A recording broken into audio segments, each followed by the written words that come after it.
Welcome to this lesson on trigonometry. Today, we are going to explore phase shifts, specifically focusing on the horizontal translation of sine waves.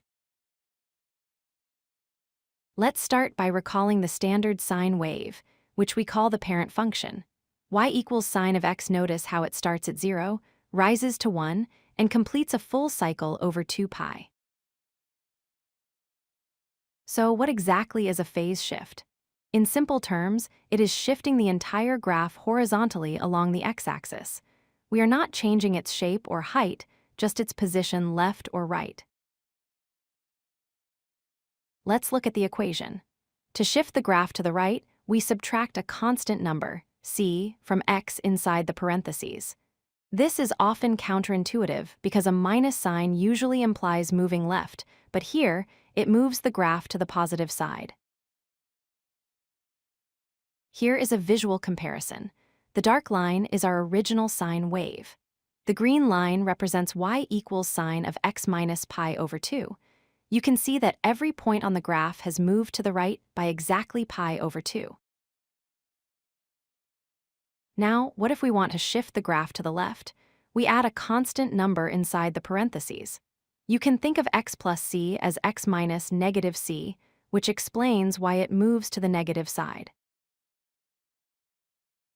Let's see this in action.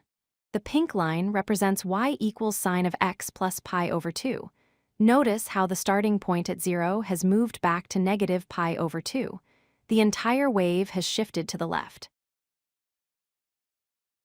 Sometimes, the equation is a bit more complex, like y equals sine of b x minus c when there is a coefficient b in front of x. The phase shift is not just c, we must calculate the phase shift by dividing c by b. Let's try an example. Suppose we have y equals sine of 2x minus pi. First, we identify that b is 2 and c is pi. Using our formula, we divide pi by 2. So, the phase shift is pi over 2 to the right. To wrap up, remember these key rules. If you see subtraction inside the brackets, the graph shifts right. If you see addition, it shifts left. Always keep in mind that horizontal transformations work opposite to what you might expect. If you like this video, hit that like button and don't forget to subscribe. Visit codelucky.com for more such useful content.